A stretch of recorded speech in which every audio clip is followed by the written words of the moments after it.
Vamos lá, nós começamos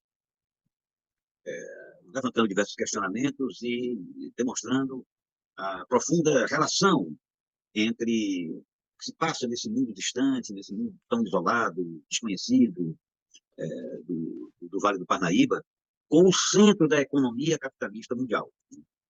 Nós procuramos aqui sustentar a profunda ligação da produção açucareira com a produção de gado, né? Quer dizer, sem a produção de gado, não haveria possibilidade do Brasil exportar açúcar, que era, na época, uma indústria tão competitiva quanto, por exemplo, as duas indústrias de ponta da época, que era a indústria naval e a metalurgia. Três indústrias de ponta há 500 anos atrás. A indústria do açúcar era uma delas. Depois, levaria tempo até que a indústria têxtil começasse a despontar como indústria, um setor industrial pujante e aquecido, importante.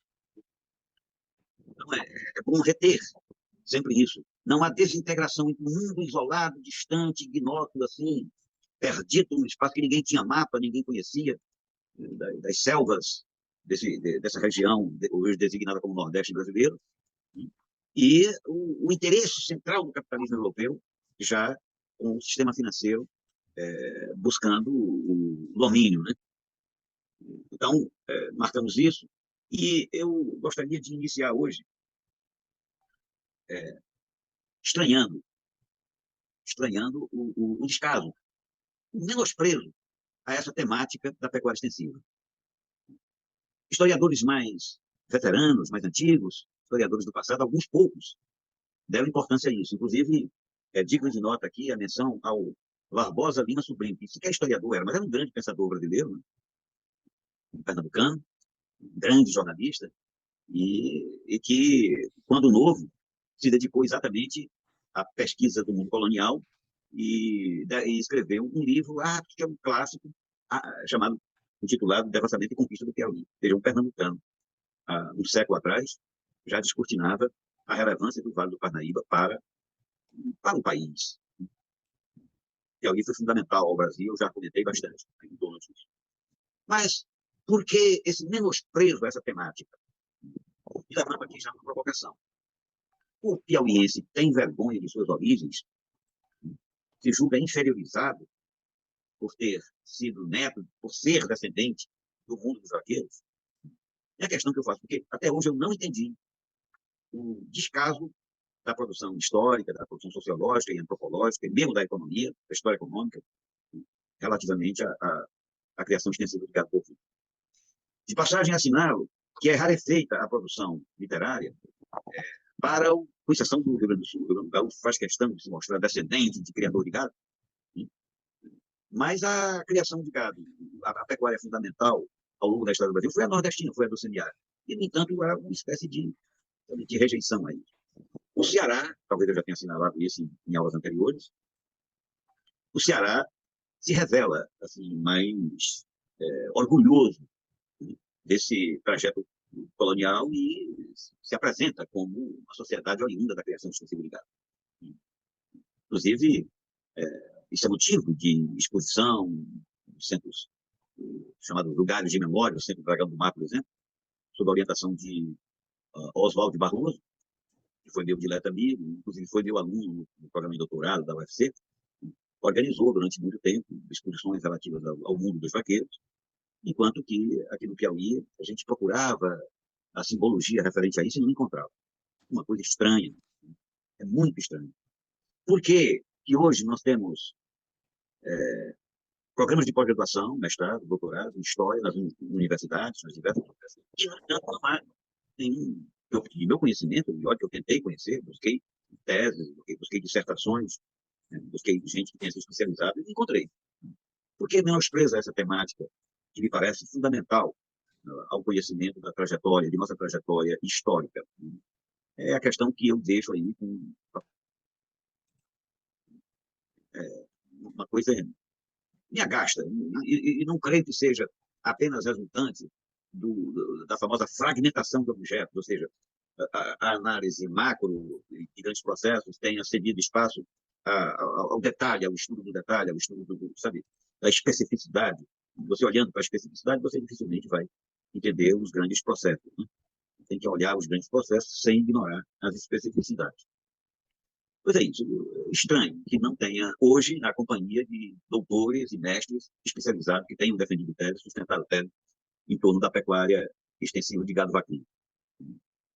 Mas é porque não existe mesmo, ao que me consta. Se por acaso alguém conhecer, agradeceria muito que me apresentasse. Outra questão que eu coloco assim, para início. Né? A pecuária extensiva, ao longo de toda a experiência humana, aqui ou em qualquer lugar, ela sempre foi caracterizada pela brutalidade, pela violência, pela guerra permanente, pelo uso permanente de armas. O maior exemplo disso é o faroeste, o distante oeste, né? Faroeste, dos Estados Unidos.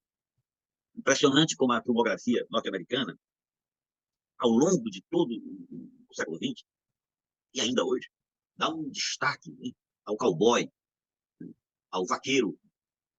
E muitos dos traços norte-americanos, por exemplo, o gosto pelas armas, que caracteriza aquela sociedade, o hábito da guerra, uma sociedade talvez nenhum outro estado conhecido tenha guerreado tanto. Né? Você procura aí, ao longo, tenha guerreado em todos os recantos do planeta. A violência norte-americana, ela tem algum respaldo, né, nesse ambiente guerreiro. Tem alguém que Beatriz, por favor. É quente. Eu não acho. Essa mentira quer realizar. Como é? Eu muita dúvida. Peraí, será que eu estou atrapalhando? Ok. Desligar todo mundo seus microfones, né? Bom, eu estava aqui chamando a atenção para essa coisa. Depois que eu comecei a pesquisar o Piauí, a cada vez que eu ia nos grandes centros de documentação, não só no Rio de Janeiro, como sobretudo em Londres, Paris e um pouquinho nos Estados Unidos, eu buscava livros, documentos, teses, que me indicam em torno dos povos criadores, a conhecer a natureza desse povo, o comportamento, a cultura desses povos. E é interessantíssimo, né? Interessantíssimo. Por muito pouco eu não fiquei só estudando isso. Havia outros assuntos que me prendiam, só que mas foi muito o risco de me especializar apenas nisso. Eu agora esperei que novos pesquisadores, inclusive meus alunos, eu tive tantos alunos na Universidade do Ceará, se debruçassem sobre isso, mas particularmente no Piauí isso me choca. Pois bem, é isso. Aqui já começo a me perguntar a razão disso e a razão também pela qual esse Nordeste pecuarista ele explodiu em violência, da qual o traço mais conhecido é o cangaço, e a maior guerra já ocorrida no interior do Brasil, que foi a Guerra de Canudos. Eu não teve exemplo disso, exemplo desses grandes tumultos que abalaram o Império e a República, como a Revolta de Juazeiro, né? o Quebra-Quilos, e por aí, Caldeirão, enfim. É um mundo revoltado. Revoltas importantes a estudos específicos sobre isso, Ceará, Bahia, Rio Grande do Norte, Pernambuco. Mas no Piauí não, é a calmaria. É a calmaria. O Piauí praticamente não teve cangaço, se compararmos, né? Aqueles senhores da guerra que abalaram a Primeira República e que foram respeitados, inclusive, depois da Revolução de 30, aqueles senhores da guerra, como o coronel Horácio de Matos, da Chapada Diamantina, que o governo federal, a qual o governo federal pediu apoio para combater a coluna Prestes, o exército não conseguia combater a coluna Prestes. E um coronel do interior, um pecuarista, um fazendeiro, um vaqueiro, conseguiu enfrentar a coluna. Foi o próprio Prestes que me disse isso. Em que momento o senhor enfrentou, de fato, dificuldades? Aí o Prestes me disse, foi no sertão baiano. Foi no sertão baiano. Foi no sertão baiano, porque aí havia gente preparada para guerrear nas condições do interior, do sertão nordestino. O exército não era coisa para isso. Pois bem, porque o Piauí viu-se isento disso. Inclusive, Prestes me disse que foi aqui um momento de maior tranquilidade e facilidade para a coluna.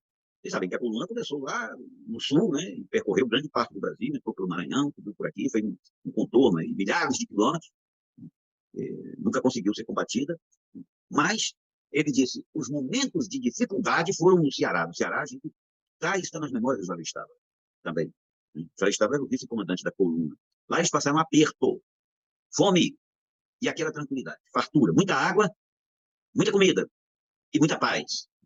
E muita paz, tranquilidade. Dizem que cercaram Teresina, né, aqui da Pilhéria, piada, eu até já escrevi sobre isso. Aquele espanto enorme, cerco de Teresina, uma capital brasileira, seria um desafio, nada disso. Nunca ocorreu à coluna cercar uma cidade, particularmente uma capital, para tomar conta e demonstrar poder, para liberar uma área, ficar sob controle de uma área. Não, foi apenas uma guerra, foi uma ação de propaganda. Toda a cidade se mobilizou contra a coluna Prestes, uma luta que jamais ocorreria. Mas, enfim, porque essas tensões, esse mundo guerreiro, ocorria por aí e não ocorria aqui? É uma questão que eu levanto. Há tradição de violência no Piauí. Aonde? Aqui. Particularmente me intrigou o caso de Paranaguá, ou Parnaguá, né? Aonde, na primeira metade do século XIX, despontou aí um bando que chamava de facinorosos, e eram ligados às oligarquias do Sul. Mas, se nós situarmos o Piauí no âmbito do que hoje se chama Nordeste, nós veremos que é uma terra de paz. Como é que se explica essa tranquilidade, essa relativa tranquilidade, relativamente ao restante? Aí eu tenho uma tese. Essa tese, não? Oscar, já posso interferir ou aguardo mais seu pronunciamento aí? Oscar, deixa eu só anunciar minha tese. Tá bom. A tese, inclusive, já foi escrita. Defendi sem aprofundamento. Ela persiste aí. O grande momento de firmação do domínio oligárquico no Piauí foi a Guerra da Balaiada. É a partir daí que os antigos poceiros piauienses efetivamente tomam conta e resistem. Aparecem oligarquias propriamente piauienses. Pois não, Oscar? Oscar? Oi, estava abrindo meu som aqui. O senhor perguntava aí por que essa tranquilidade em terras piauienses.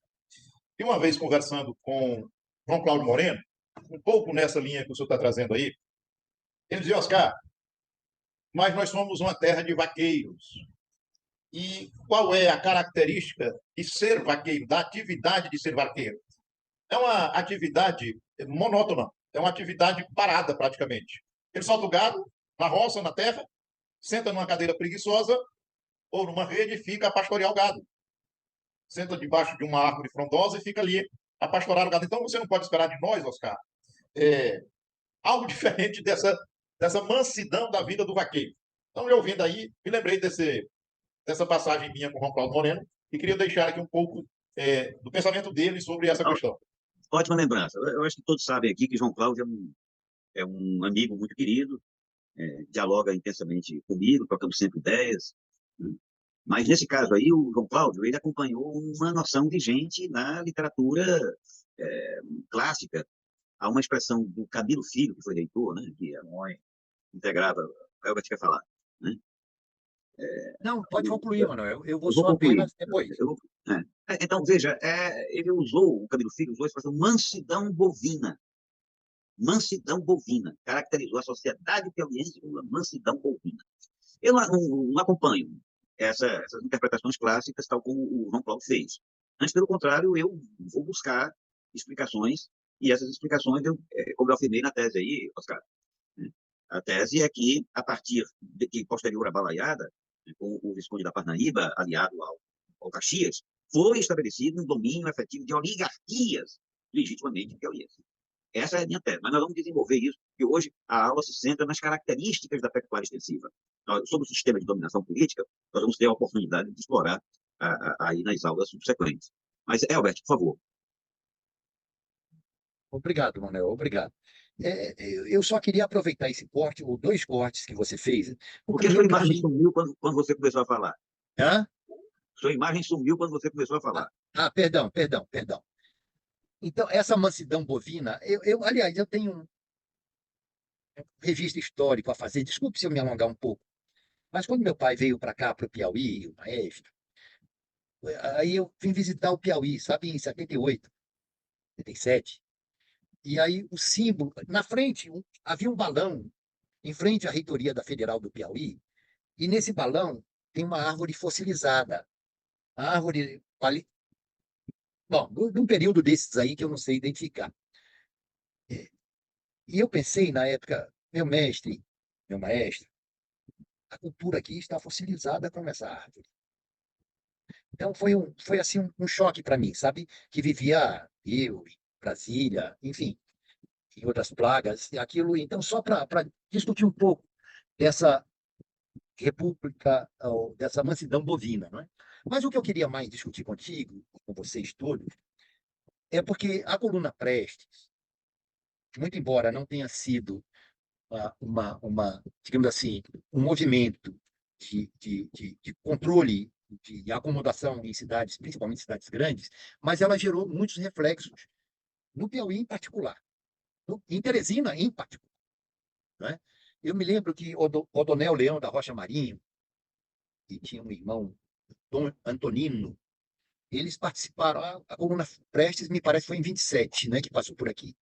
Em 32, houve a revolta do Piauí, comandada pelo desembargador Vaz da Costa. E eles tomaram alguns quartéis aqui em Teresina, e houve alguns tiros, não morreu ninguém, mas houve um movimento assim aqui em Teresina.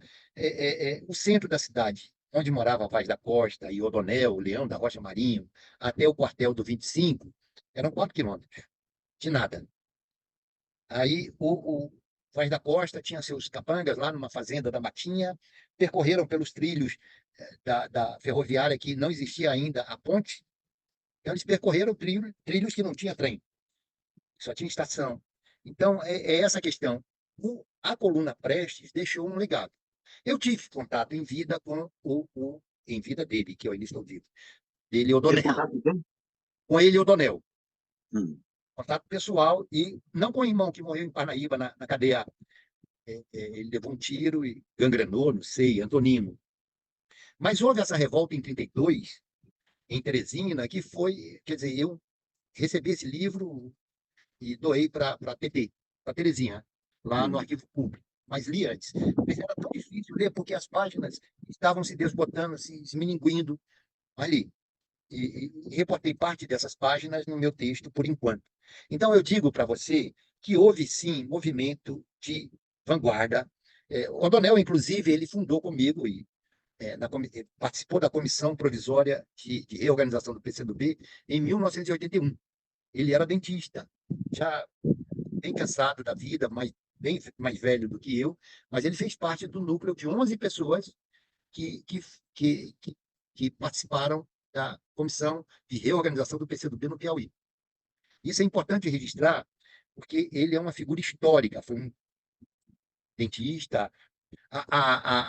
Uma das filhas dele, que eu tenho contato, foi o Prestes, o padrinho de nascimento da filha, entendeu? Então, quer dizer, aqui em Teresina houve uma coisa diferenciada. É isso aí. Beijão, obrigado. Valeu, adorei, Elbert.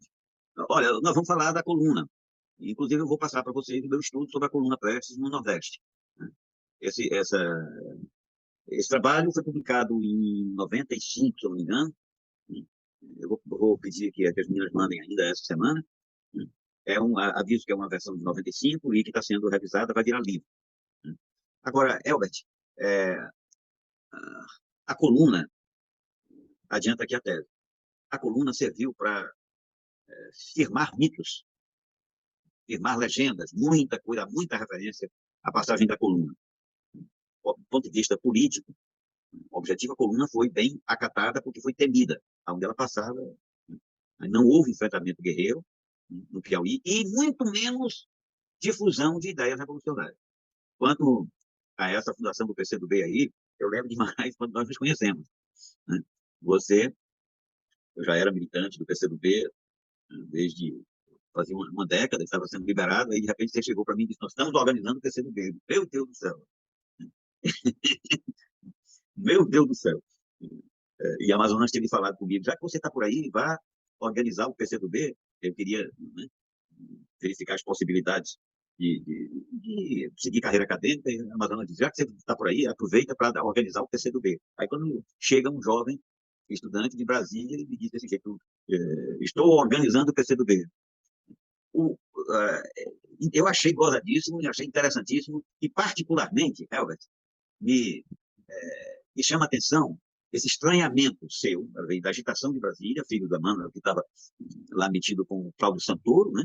No auge do movimento da UNP, um garoto de Brasília chega e encontra tem essa sensação. Você tinha 18 anos, né, Albert? Nessa época, 18 anos. Tem essa sensação de 17. paralisia, hein? 17, 18 anos. Tinha essa sensação de paralisia política por aqui. Essa sensação realmente ela bate em muita gente. Mas eu não acredito que a coluna tenha deixado marcas, a não ser essa mitologia e muitas explicações, porque ela não encontrou resistência. Mas vamos guardar um pouco essa temática tão importante para um momento devido. Vamos aqui nos agarrar à pecuária extensiva. E a razão pela qual ela é violenta, ela é de natureza violenta, universalmente violenta. Manuel, Pois não. deixa eu só fazer um brevíssimo comentário, seguindo aquilo que você falou sobre o professor Camilo Filho. Eu fui aluno do professor Camilo Filho aqui no curso de História da Universidade Federal do Piauí, e, de fato, ele repetia em sala de aula que a história do Piauí revelava um povo de passividade bovina. Essa era a expressão que ele usou muitas vezes em sala de aula, e acho que é preciso desmistificar essa corrente, né? Porque ele apenas expressava o que uma parte da historiografia piauiense afirmava, mas é preciso mostrar que o processo foi muito mais complexo do que isso, inclusive a partir disso que você está falando agora, né? Que a pecuária era uma atividade que se revelava, não só aqui, mas alhures, como uma expressão de uma sociedade violenta, né? Então, só para corroborar com aquela sua afirmação a propósito do antigo enfim, professor Camilo Filho, reitor da universidade. Camilo falava isso, Dalvo. Camilo falava isso e omitia, ele atribuía, isso é uma característica da sociedade. Aí omitia a atacada violenta das oligarquias, que silenciavam tudo. Ele próprio, Camilo, não me permitiu entrar na universidade. Ele não me permitiu entrar na universidade, porque bem que eu peço na época ser o único doutor, né? Quem me agasalhou foi o Felipe Mendes no Estado. Ele, com a consciência, tem uma cabeça mais moderna, né? É uma cabeça que aceitava o jogo democrático, não defendia a ditadura. Quando quiseram me botar fora da CEP, o Felipe enfrentou a coisa. Mas, enfim, se você diz que o povo é manso, ele é manso por alguma razão, caso ele não seja insubordinado. Então, o mergulho na pecuária extensiva permite responder objetivamente isso. E eu passo, então, a mostrar aqui, minhas explicações. Eu trabalho essas explicações há muitos anos. A primeira coisa é a seguinte, é a necessidade de expansão linear dessa atividade econômica. A expansão é linear, significa não se trata de uma expansão intensiva, não se trata por exemplo, em determinado espaço, você incrementar mudanças que possam ampliar a produção. A única possibilidade de ampliar essa produção, e dela existir mesmo, é ela ser permanentemente expansiva. Isso ocorre milenarmente. A criação extensiva é isso, porque ela tem custos ambientais e só há uma possibilidade de crescimento, é conquistar mais terras. E essa conquista permanente de terras é que faz da pecuária uma atividade guerreira, a ponto de não haver diferença entre o vaqueiro e o guerreiro. O vaqueiro tinha que ser necessariamente um guerreiro. Não fosse guerreiro, e o fazendeiro, ou o criador, seria um chefe. Um chefe guerreiro. Não basta ter uma sesmaria para garantir condição de latifundiário e criador. Mas, pelo contrário, não havendo habilidade no comando de homem, não havendo liderança, não havendo... Aí você não garante nada. Tem que ter força e capacidade. É terra de ninguém. A pecuária extensiva é terra, portanto, se firmam, os grandes se firmam. A propriedade não vale nada. Aliás, nem propriedade havia. A propriedade rural no Brasil foi instaurada apenas com a lei de terras em 1850. Ou seja, já aí no Império. E não vigiu. Decretou-se a lei e ninguém respeitou a lei. A lei começaria mais de 50 anos para ser aplicada, até porque não havia aparelho do Estado condizente para sustentar a lei. Mas, enfim, que características seriam essas? Que características guerreiras seriam essas? Repito, a pecuária extensiva demandava expansão linear permanente. É a primeira tese. expansão, não havendo capacidade de expansão, ela entra automaticamente em crise como atividade econômica. Porque o gado se expande sobre terras, entre aspas, terras abertas. Terras abertas é uma expressão que se usa para demonstrar que não havia legalidade firmada em torno do terreno explorado, do território explorado. E essa guerra era fatal, porque o território era ocupado. Então tinha que se matar, expulsar. O massacre de índios no Piauí foi a primeira guerra. E essa guerra foi longa, minha gente. Até no século XIX, ainda se estava matando índio no Piauí. São os relatos que estão, inclusive, no meu livro. Mas eu vou passar... Beatriz, se pudesse me ajudar. Professor, eu queria lhe fazer uma pergunta. Pois não. Quando você bebe água aí. O senhor começou a responder, já deu uma dica aí, mas quando o senhor falou da agressividade da pecuária, na minha cabeça veio, quando a pecuária chega no Piauí, quem habitava o Piauí, além dos índios? A matança dos índios, a gente sabe, extermínio. Agora, havia uma outra população aqui, além da indígena? Não, não. O ocupante do Piauí, o único ocupante do Piauí, era o vaqueiro. Ou então, então essa agressividade que o professor Manuel Domingos fala é uma agressividade que foi específica contra os indígenas nativos aqui. A original, sim. Aí depois nós vamos verificar as outras. Porque, veja, quem veio, quem penetrou no Piauí foi o paulista, o bandeirante. Mas ele não ficou, ele não produziu. É raro o caso de bandeirante que tenha se estabelecido. A pecuária piauiense é resultado do esgotamento rápido das terras baianas, pernambucanas, cearenses. Isso a partir do século XVII. A partir do século XVII. No século XVIII, essa pecuária original, mais próxima da zona da mata e do recôncavo baiano, as zonas produtoras já estava falida. E o esgotamento do Ceará ocorreu muito cedo. Olha, no século XVIII, acho que eu já disse aqui em aula anterior, no final do século XVIII, já tem documento mostrando que o rio Jaguaribe, o principal veio de produção do Ceará, era um rio seco. O rio Jaguaribe, no final do século XVIII, já deixava de ser permanente em virtude da intensiva exploração da pecuária nas terras do Ceará. O Ceará tinha uma excelente condição de produção de gado. Mas uma das características desse tipo é o esgotamento rápido do solo. Explicando aqui, nós precisamos queimar, tocar fogo, para nascer rama nova, o gado engordar e ser vendido, e ser conduzido, ter condições de ser conduzido, né, até o mercado consumidor. Sejam os abatedouros que ficavam em Parnaíba, em Camusim, nas oficinas lá no Rio Grande do Norte, né, que eram essa salga, enfim, o preparo da charca, ou seja, ele ia caminhando, formando, inclusive, as cidades. Isso aí foi objeto do estudo do Capistrano de Abreu. Né? Como é o nome do livro, Paulinho? O Capistrano está aí na bibliografia. O livro do Capistrano, que fala povoamento Desculpe, eu esqueci o nome do livro. Está aí na coisa. O Capistrano mostra como caminhos antigos. Né? Caminhos antigos e povoamento do Brasil. Caminhos antigos e povoamento do Brasil. Né? Esse livro ele mostra como a pecuária foi fundamental para estabelecer, inclusive, sociedade fixada no interior do Nordeste. Mas eu estava me referindo, primeiro, à expansão linear, segundo, à natureza de guerra permanente. Se tratava de uma guerra pelo uso da terra, originalmente pelo uso da terra, Oscar. E, em seguida, passou a ser uma guerra entre os próprios produtores. Veja, só é viável a pecuária se ela não demandar investimentos. Os investimentos são irrisórios. É uma atividade econômica altamente rentável para a época, né? Mas que não demandava investimento, não demandava investimento de capital. Ao contrário, ela exigia terras abertas. Você não pode conceber, nem aqui, nem em qualquer pecuária extensiva, com terras rigidamente demarcadas. Então, a vaca de um entrava no terreno que o outro reclamava, não tinha problema. Daí ela era ferrada. É impossível você cercar latifúndios imensos. Cercar não compensaria, não teria nem gente para fazer isso. E outra característica que nós vamos falar logo em seguida é essa.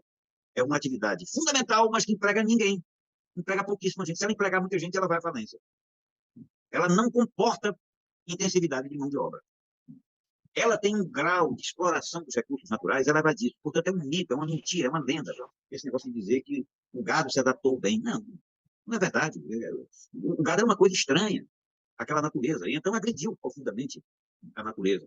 Eu já mencionei aqui o fato de que o ambiente natural, antes da penetração do gado, era outro. As fontes de água eram mais, sabe, eram bem distribuídas. Havia produtos naturais, havia variedade, a biodiversidade era muito mais acentuada. Os antigos frutos que alimentavam os índios, eles desapareceram por conta das queimadas, né? E novas espécies foram introduzidas. Já nos referimos a isso também aqui anteriormente, mas lembrando. O estudo do Tomás Pompeu, aliás, do Tomás Pompeu Sobrinho, mostra que, estudo antigo, né? Que no meados do século XIX, 150 frutos e produtos vegetais alimentícios naturais do Ceará tinham desaparecido. Ou seja, a fonte básica de alimentação desaparece rapidamente quando você coloca fogo, para poder subir a rama nova e o gado ganhar valor comercial, né? Então é isso. Expansão linear, guerra permanente, pouca inversão de capital, e vamos entrar agora num outro aspecto também muito contestado pela literatura predominante, que é o escravismo. Durante muito tempo se estabeleceu o seguinte: como era uma atividade inferior, ela não suportava a compra de escravos. A compra e manutenção de escravos era uma inversão muito elevada de capital. Apenas a indústria açucareira poderia. Isso é lenda. Isso é lenda, é rigorosamente lenda. No livro Seca Seculorum, eu revelei diversos documentos, mostrando, inclusive, um amparo em Odilon Nunes. Eu quero fazer uma homenagem ao professor Odilon Nunes, né? O professor Odilon Nunes era admirável, eu o conheci pessoalmente, praticamente um autodidata que ia assim em cima das fontes e ficava. O homem fazia um exercício danado, imagine, para calcular a produtividade média das fazendas, minha gente, usando os recursos que não tinha bolsa de CNPq na época, não. Não tinha estagiário, não tinha, era na ponta do lápis, ele lá copiando os documentos coloniais na Casa Anísio Brito, e, enfim, citando cronistas antigos. Ele calculou isso, a produtividade era elevadíssima. Eu tenho registrado aqui no livro, nesse livro aqui, que eu passei aí como bibliografia. Bom, a produtividade era espetacular, era inacreditável, os padrões da época. Ele calculava quantos bezerros por ano, em média, uma fazenda produzia. Agora, tudo isso era digamos, de uma vigência curta, porque, como eu já falei, havia um esgotamento rápido do solo. Aí se buscar terra mais adiante, né? Mas, por conta disso, tem essa mitologia de que não tinha escravos, né? Mas tinha, sim. Ao ponto de, em determinados locais, 1/3 da população de Oeiras era escrava. 1/3 da população. Você pode dizer, não, era capital e comportava, tinha recursos. Mas se você vai para Gerumênia, metade da população de Gerumênia era escrava. Metade da população de Gerumênia era composta de escravos. A relação do escravo, da pecuária, para a zona açucareira, obviamente que era diferente. Onde tem escravo concentrado, há um comportamento. Onde a população é dirimida em um espaço muito vasto, aglomerado, cada fazenda comportava 4, 5, 6 pessoas. As fazendas eram distantes das outras, portanto, a comunicação era uma comunicação sazonal, não havia possibilidade de reações. Não significa que a escravidão fosse menos selvagem, menos dura, nada disso, né? Mas a escravidão é escravidão. Mas a possibilidade de revolta escrava, ela só viria a ocorrer já na fase de decadência dessa pecuária extensiva. Ela viria a ocorrer em meados do século XIX, quando eclodiu a balaiada. Então, persistindo aqui nos traços da pecuária extensiva original, insistindo na exploração máxima da natureza. Não há exploração maior da natureza do que essa de tocar fogo em tudo em troca de um pequeno período de pastagem necessário para engordar o gado e o gado ganhar força de deslocamento. Portanto, fazendo só um pequeno parêntese, nós estamos aqui com um noticiário repleto de incêndios, né? E o país não se revolta, não há grande. Quer dizer, há um sufoco na cidade, as pessoas. Meu neto lá no Rio Grande do Sul me foi relatado que meu neto estava com dificuldade de respiração, né? Mas é uma coisa que revolta, tá? Mas, a rigor, essa é, é uma permanência na história brasileira. Não se trata de alguma coisa nova, exatamente. A taxa de exploração dos recursos naturais, portanto, é elevadíssima e desmente essa afirmação também tradicional que o Piauí, as terras eram boas para a pecuária. Boa como assim boa?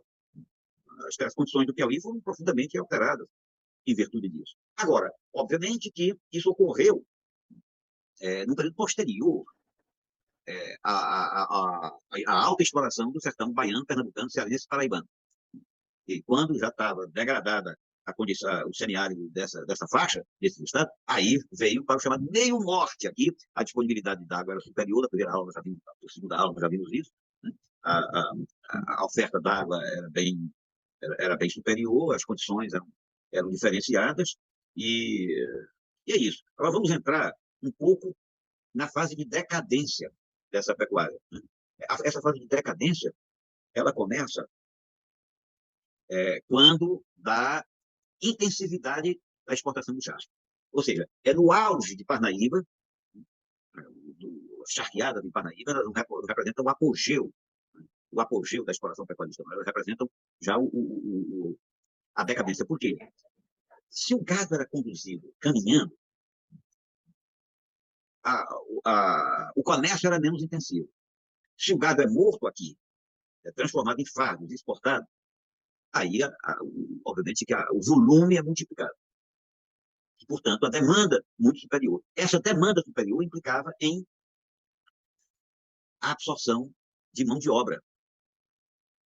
Era necessário alimentar. Para você manter uma fazenda colonial, no começo, meia dúzia de pessoas, quando era uma enorme fazenda, ela tinha 10, 15 pessoas, um domínio intenso, um domínio extenso. Isso aí suprir, alimentar esse pessoal era relativamente fácil. Agora, se aumenta a população, tem os descendentes, né, os vaqueiros, aí começou-se a necessidade do consórcio com a agricultura de subsistência. A agricultura de subsistência era incompatível com as terras abertas, porque você tinha que cercar.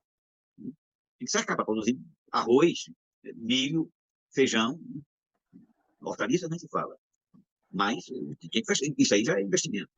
E também é uma coisa consentida. Nós não temos classe média, não temos classe média, exatamente classe média no Piauí, por conta disso. A agricultura de subsistência é uma agricultura paupérrima. E só era possível, insisto, quando autorizada pelo latifundiário. Havia que suprir os pequenos núcleos urbanos e havia também que, talvez, a descendência dos fazendeiros. Eu faço um pequeno parêntese aqui para retomar um ponto anterior. No que eu escrevi, eu destaco muito a luta entre sesmeiros e poceiros. E quem me inspirou isso foi o professor Dilon, também o Barbosa Lima Sobrinha, Devastamento e Conquista do Piauí. Sesmeiros e porceiros. Uma coisa é você dizer que o latifúndio do Piauí, no Brasil é decorrente de sesmarias. Outra coisa é você demonstrar. Não está demonstrado isso. Por quê? A autoridade maranhense, ou a autoridade pernambucana, ou mesmo a autoridade baiana, que era a autoridade maior, poderia distribuir sesmarias. Ela garantiria o direito de exploração ao sesmeiro? Não, o sesmeiro tinha que se garantir. Não tinha esquema de Estado que garantisse as sesmarias. Quem foram os grandes sesmeiros do Piauí? Os grandes sesmeiros foram os descendentes da Casa da Torre, lá da Casa da Torre da Bahia. E os poceiros, vejam bem, as oligarquias piauienses, eu afirmo isso no meu livro, e sustento, continuo sustentando, até que hajam teses que derrubem isso, né? Os latifundiários do Piauí eram poceiros, os velhos poceiros. E o mais habilidoso de todos, que era também chefe guerreiro, obviamente, foi o Visconde da Parnaíba, Manuel de Souza Martins. Foi ele que garantiu, que estabeleceu o efetivo domínio político de uma oligarquia que a gente pode chamar de piauiense, que até então era difícil você falar de Piauí, de oligarquia piauiense. Ele centralizou a coisa em Oeiras, a decisão de Oeiras. E quando Caxias chegou, Duque de Caxias, para reprimir a revolta dos Valais, firmou-se uma aliança que garantiu sua projeção política ainda mais. Portanto, terminou sendo o Exército Brasileiro, a instituição de Estado, a chancelar o poderio do maior potentado do Piauí, que foi o Visconde da Parnaíba. Barão e depois Visconde da Parnaíba. É inimaginável você querer explicar os sistemas oligárquicos do Piauí e a revelia da pecuária extensiva. Isso é uma coisa infrutífera. Outra coisa também é achar que o domínio da terra, a propriedade da terra, é que garante o sistema oligárquico. Olha, isso foi feito. O Nelson Werneck Sodré fez isso, o Alberto Passos de Guimarães, Nestor Duarte, todo mundo fez isso. Isso não corresponde ao José Murilo de Carvalho, com quem eu conversei muito, né? Ele defendendo a tese da centralização do Império, e eu dizendo, tudo bem, Zé Murilo, isso pode casar aí até para Minas Gerais, para o interior do Rio de Janeiro, para o interior de São Paulo, né? Mas isso não pegava no sertão, não, rapaz. Nem na tua terra, ele era mineiro, nem na tua terra isso pega. Você veja que o retrato mais poderoso da pecuária extensiva em Minas Gerais foi feito pelo Guimarães Rosa, todos nós sabemos, né? Guimarães Rosa, Grandes Sertões Veredas, ele descortinou como, sabe, não era historiador, era um poeta, na verdade, né? Era um grande cronista, e o que ele contou lá em Grandes Sertões Veredas, um dos principais livros do Brasil, impressionante como é um livro que influencia sempre, influencia hoje, influencia toda muitas gerações que ousaram interpretar o Brasil. Um livro. E o que é? É ele contando as vicissitudes do Jequitinhonha, daquela região mais pobre de Minas Gerais, mais próxima da Bahia. Pois bem, lá não havia essa centralidade. Quem determinava tudo era o poder local. Então, você pode estabelecer uma equivalência entre o Vale do Jequitinhonha e o Parnaíba. Agora, fazer aí o Zé Murilo vinha teorizando, ampliando a teorização de outro autor importante, que era mineiro também, que é Vitor Nunes Leal, né? Eu adoro Vitor Nunes Leal. Acho que foi um clássico, né? Coronelismo em chá de voto. Mas eu tenho duas observações a fazer sobre essa tese do coronelismo em chá de voto. A primeira é que a janela de observação foi muito pequena.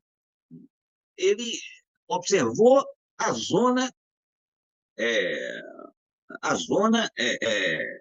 agrícola decadente, a zona agrícola decadente de Minas Gerais.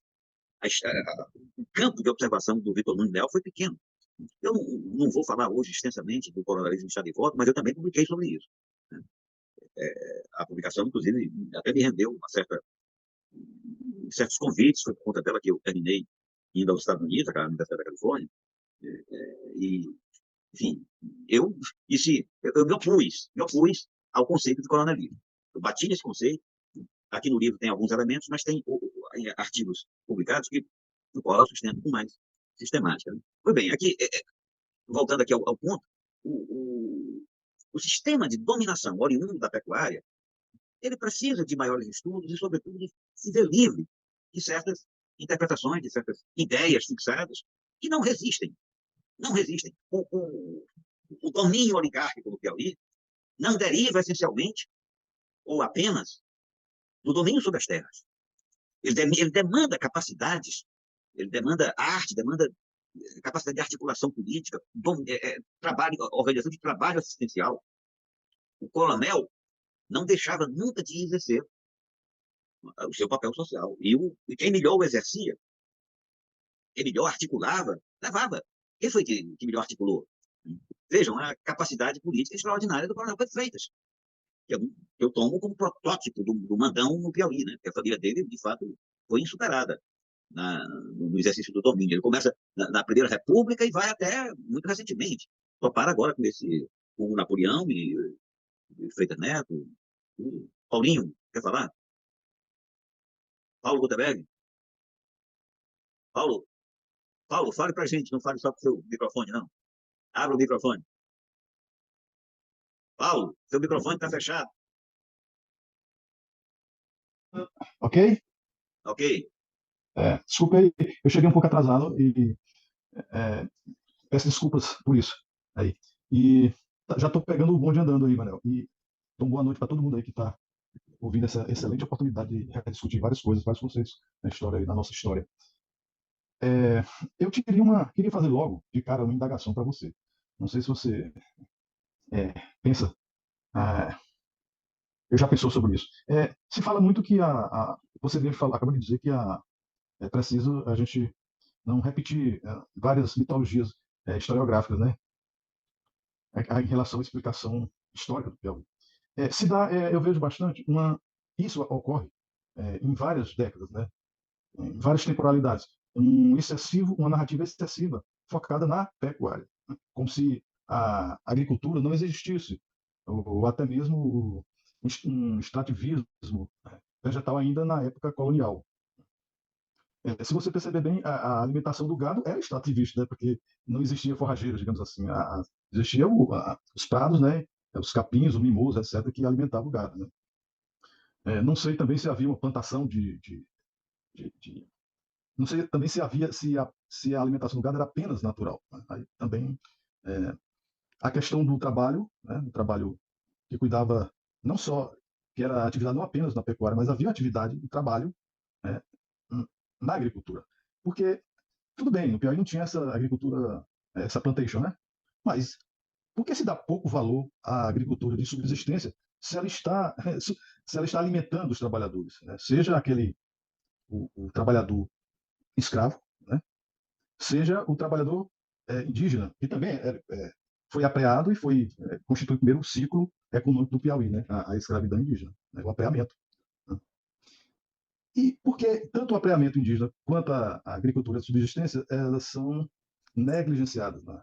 Por que a gente insiste, quer dizer, mesmo que a tua explicação seja assim, baseada muito na economia, né, na produção e assim, na integração dessa região do Piauí nesse mercado mais global, né, que ele existiu, mas essa parte ancilar, digamos assim, numa visão assim, é, economicista, né, a própria explicação economicista, ela desconsidera dois fatores econômicos, que é o apreamento indígena, a escravidão vermelha, como se diz, e a agricultura de subsistência. Era isso. Só para te provocar um pouco aí.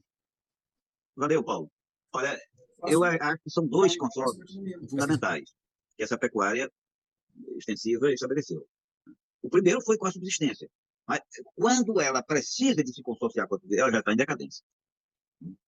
Quando ela está no seu auge, ela não carece de consórcio. Ela baixa a si própria. Veja, não se produzia nada, rapaz. Hoje a gente poderia chamar de doença da vaca louca, né? Aquela que evita a industrialização com a doença holandesa, né? O petróleo dá tanto lucro que a gente não vai fabricar nada, vamos produzir. Isso ocorreu na Venezuela, né? E hoje estão lá sem conseguir o básico. Ocorreria também com o açúcar. Né? O açúcar tinha um valor tão grande que não se produz mais nada. O gado tinha um valor tão grande que se nós comprava tudo de fora. Que eu tinha que falar E o sobre investimento, coisa, que alguém tinha aí com o comentário microfone aberto. etc. Tu me chamou de burro. Aí, quando final a alimentação acaba. Então, me parece assim que a expansão dessa agricultura de subsistência já é o primeiro sintoma de esgotamento dos recursos alimentares e do crescimento da população, né? Os nucleamentos começam a se fixar e a incompatibilidade do gado criado à solta com essa produção de alimentos. O segundo grande consórcio, ainda sobre o primeiro, Paulo, verifique a pouca necessidade de produzir alimentos, porque não tinha gente para alimentar. A população era irrisória. Né? Quando ocorreu, quando em Oeiras chegou o primeiro governador, né, o Caldas, né, o João Pedro Caldas, o que ele tinha para governar uma cidade de 1.000 pessoas, imagine, a capital com 1.000 e poucas pessoas. Então, a necessidade de alimento, de fato, não tinha cabimento. Produzir para quê? Produzir, sabe? Não havia possibilidade, de seria rentável. Quando houve essa necessidade, a pecuária já estava em crise. Antes aconteceu a crise no Ceará e depois passou a acontecer. A crise do Piauí ela foi não crescendo a partir da ampliação da população. Quando estavam esgotadas essa região do leste, o semiárido do leste, e isso começou a expulsar gente demais, o índice demográfico cresceu muito, necessidade de oferecer comida para muita gente, expansão da atividade agrícola, e a atividade agrícola repetindo, incompatível com a pecuária extensiva. Aí vem o segundo consórcio, a segunda grande chance, que é com a agricultura de exportação. A guerra civil nos Estados Unidos abala o mercado inglês, deixa de receber a produção norte-americana e vai buscar novas fontes. Aí em muitos espaços coloniais, colônias oriundos do mundo colonial, tem esse fenômeno de vasta expansão do algodão. Logo em seguida, aparece a oportunidade da carnaúba. Antes da jalapa, né, em seguida do babaçu. São consórcios, são arranjos, exprimindo já um modelo agrícola completamente sem vez, completamente sem perspectiva. Nesse processo, paralelamente a esse processo, nós temos uma expansão urbana. Núcleos urbanos que começam a se exprimir e, inclusive, a transferência da capital, em 1850. O que significou mesmo a fundação de Teresina? É uma questão sobre a qual eu reflito há muito tempo e ainda não tenho convicções.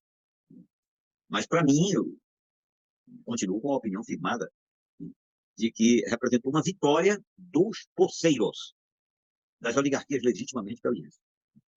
Porque havia uma disputa entre o Maranhão e Pernambuco sobre quem ficaria, né, com o domínio do Piauí. E essa disputa se prolongou durante muito tempo, chegando a um ponto em que o governo maranhense negou qualquer validade a qualquer sesmaria concedida por outro poder que não fosse o poder de São Luís. Você vê que coisa incrível, né? A completa, né? A completa falta de ordenamento político. E a Fundação de Teresina foi uma espécie de afirmação do poder local. Muito se atribui que o Saraiva foi um grande estrategista do Império que botou. Não. O que o Saraiva fez foi conciliar uma vontade central do Império com o respeito, com a necessidade que havia das oligarquias agora estabelecidas depois da revolta, da vitória contra os balaios. E isso também representou uma proximidade do centro, digamos assim, do centro urbano relevante que havia, que era Parnaíba. Parnaíba estava completamente distante do sul do Piauí, de Oeiras. Parnaíba era a potência econômica e, portanto, houve necessidade de aproximação. Ele veio para as margens do Parnaíba, do Poti, da confluência do Poti com Parnaíba, porque a comunicação era pelo rio. Então, foi uma possibilidade do poder político se aproximar e exercer alguma interferência em Parnaíba. Porque antes disso, Parnaíba realmente não tinha satisfações a dar a um poder distante, a um poder desconhecido, né? Aqui do baronato que se instalava. Com características bem diferentes, porque aqui já se firmava uma aristocracia comercial, enquanto que no restante do Piauí era a produção bruta de gado. A produção bruta de gado, que foi depois consorciada, como nós referimos, inicialmente com a subsistência agrícola e, posteriormente, com a produção algodoeira. Remarque-se também o seguinte: a importância do extrativismo vegetal para o extrativismo. Carlos quer falar? Carlos está pedindo a palavra. Boa noite. Então, a importância do extrativismo vegetal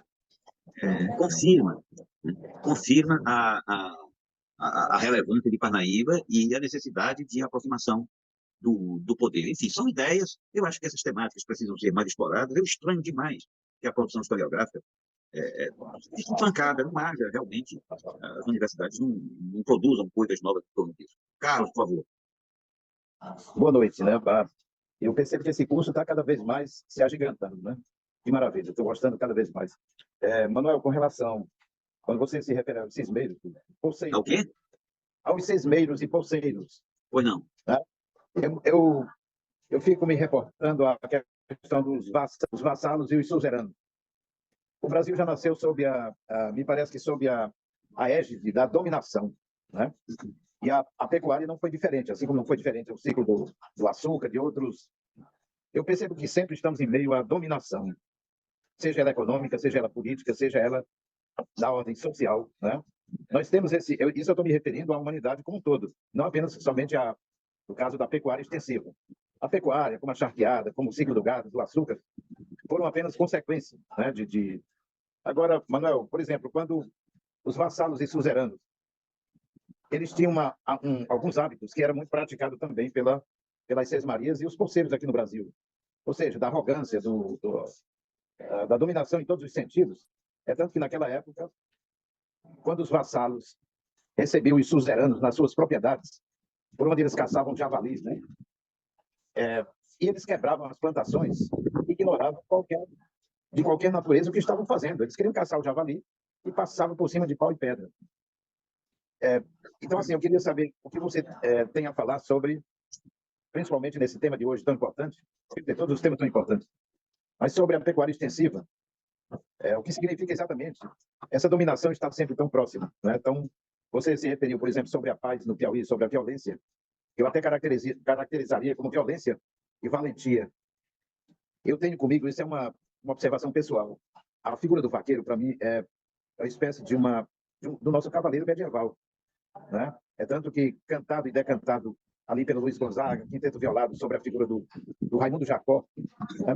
É para Raimundo Jacó a nossa devoção. Raimundo Jacó, para quem não sabe, foi a história de um vaqueiro que foi em busca de um gado que saiu do rebanho, e ele entrou na caatinga dentro, que sofreu um acidente terrível, perdeu o olho, né? E os espinhos, arrancou o couro cabeludo dele e tudo. Mas isso é apenas para ilustrar. Até foi citado aqui, quando se referiu ao Piauí, como sendo um povo passivo, né? E sobre essa paz no Piauí, ocorrida nesse período da pecuária extensiva, será que não tem também uma fração de omissão? Porque aqui é uma cultura chamada meio norte, né? Aqui, quando você chega do Ceará, Paraíba, Pernambuco, você percebe outra leitura. Outra leitura, e quando você está aqui em Paraíba, você não percebe muito, não tem uma percepção muito forte sobre o Nordeste, propriamente. Muito embora você saiba que seja meio norte, mas, de qualquer maneira, essa percepção. Então, eu queria que você falasse um pouquinho sobre esse mote, sobre esse termo dominação, que vem ocorrendo historicamente há tantos séculos. Dominação, sempre a dominação. É tanto que, não somente a sua aula proferida tão brilhantemente como está sendo, como a opinião de algumas pessoas aqui, a gente percebe que está sempre ali, permeando o termo dominação. Sempre a dominação, sabe? Sempre subjugando. Quando falamos de escravismo, dominação. Quando falamos de guerras, dominação. Quando falamos de crise econômica ou política, dominação. Então, queria que você não se sinta obrigado de fazer disso uma definição definitiva, mas me fala um pouco sobre esse termo dominação, que sempre está em meio a tudo isso. Tá bom? Obrigado pelo espaço. Carlos, você tocou em diversos pontos, todos complexos. Eu não sei se eu vou te satisfazer, mas a dominação não é uma característica local, é uma coisa que nasce com o Estado, né? O que é o Estado? Ninguém sabe ainda como é que o Estado nasceu. As origens do Estado são estudos para arqueólogos, né? Para antropólogos, históricos. Mas veja, o que é novo e o que a gente sabe é que a modernidade admite um Estado com vontade própria, diferentemente da sociedade. Maquiavel começa o seu trabalho principal, que é o seu trabalho mais conhecido, né? Não é o principal, o seu trabalho mais conhecido, o Príncipe, né? O trabalho principal dele é outro.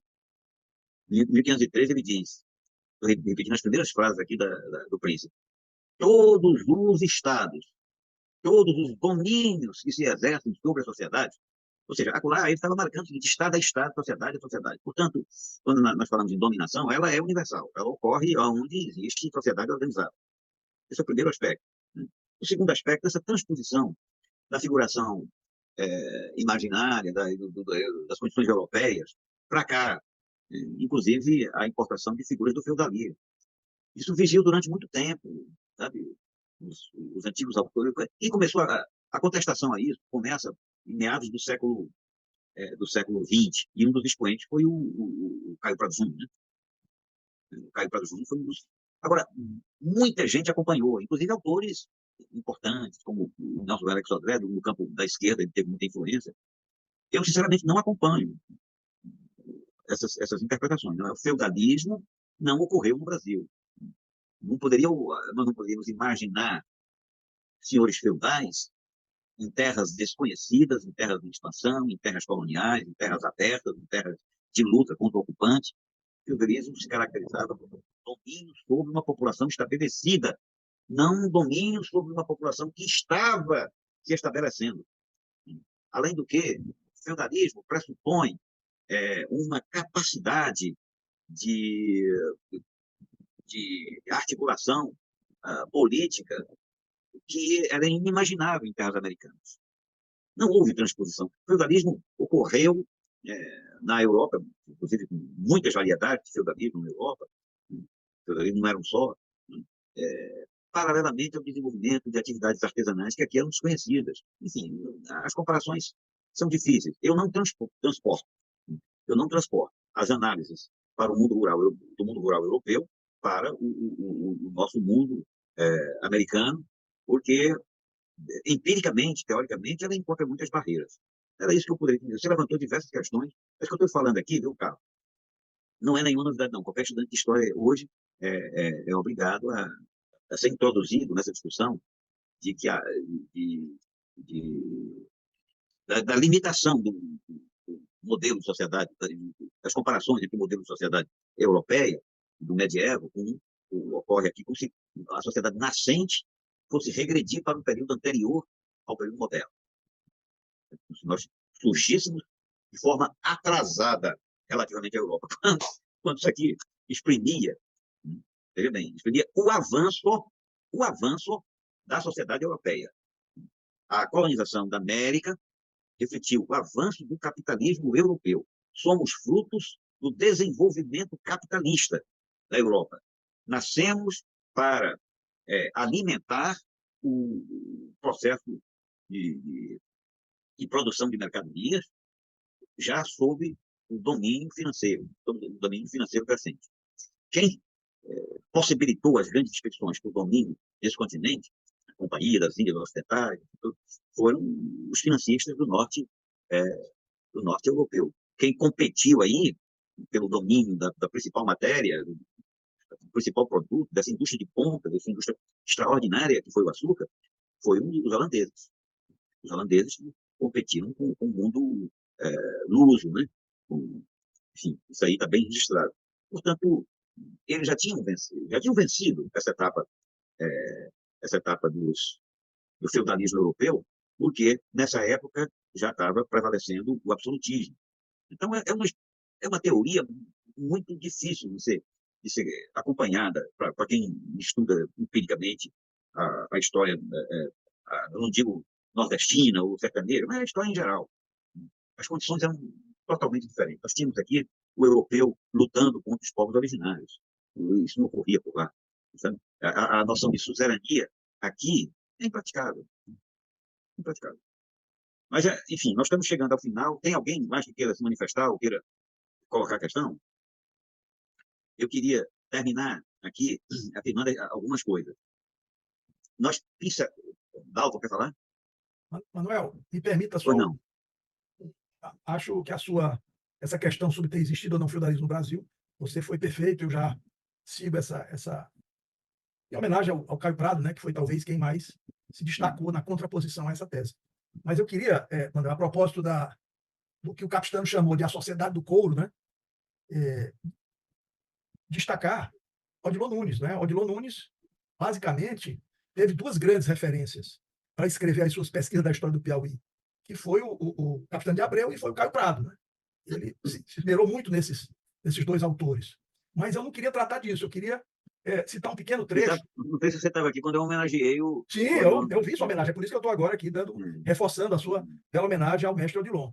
Mas eu queria destacar aqui que o botânico e viajante inglês George Gardner, que andou por essas bandas na primeira metade do século XIX, né, ele teve aqui no Brasil entre 1836 e 1841, no Piauí já próximo de ir embora, né, 1840, 39, 40, ele diz na sua obra clássica sobre o Brasil, não é? Ele diz: o gado do Piauí supre na maior parte os mercados do Maranhão, Bahia e Pernambuco, às vezes enviando algumas manadas para a província de Minas.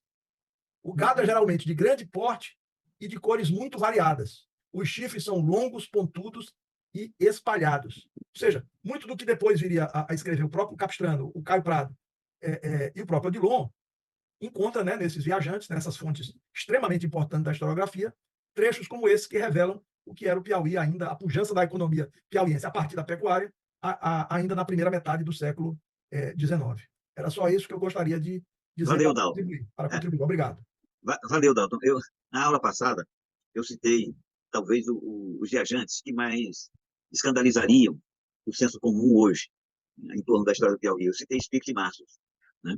Aqueles que em pouquinho antes da independência do Brasil, chegaram aqui e compararam o piauiense aos nórdicos, né? Dizendo que isso aqui era uma fartura suíça, né? Tinha leite e carne à vontade, leite, carne e mel.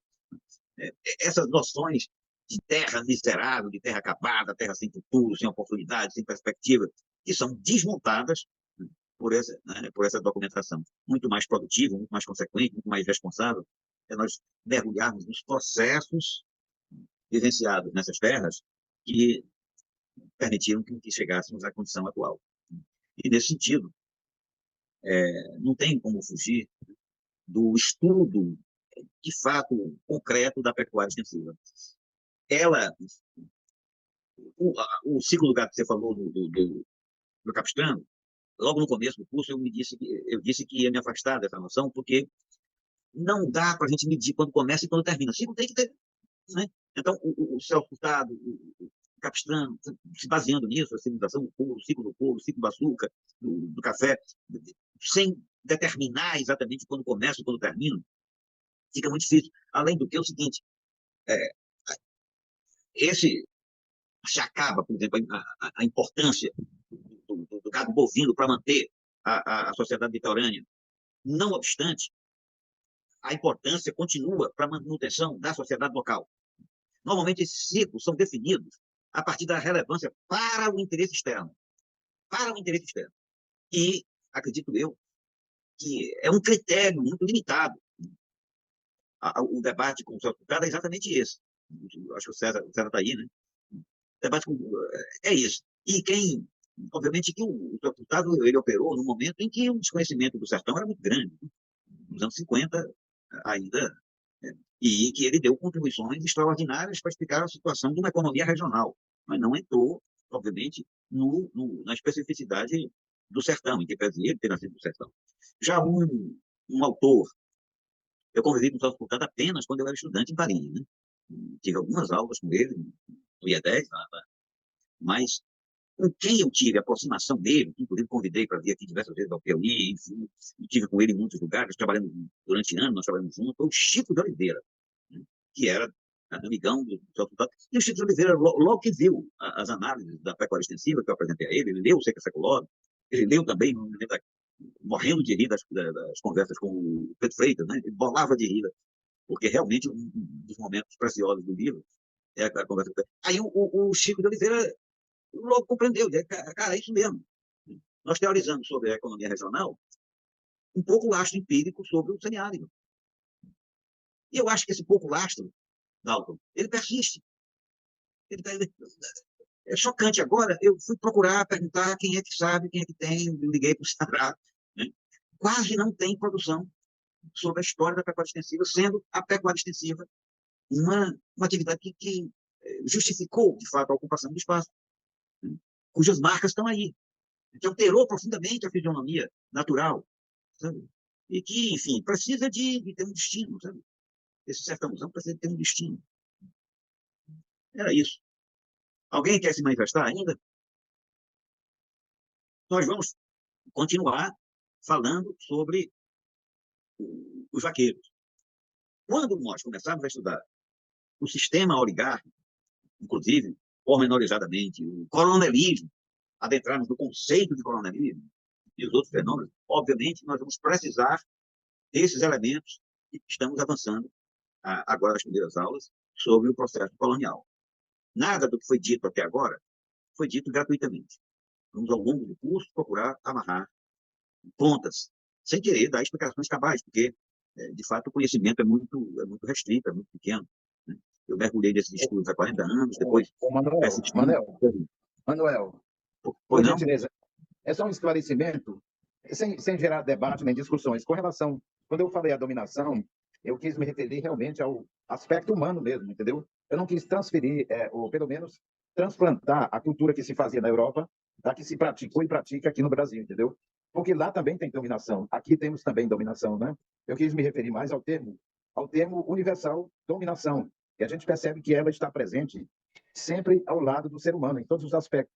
Mas eu não quis me referir, quando eu exemplifiquei os vassalos e suzeranos, que envolve de qualquer maneira a propriedade, né? Envolve a terra, a distribuição da terra, E você tem razão quando você se referiu que aqui a Sesmarias e Conselhos não se aplicou, e de fato não se aplicou.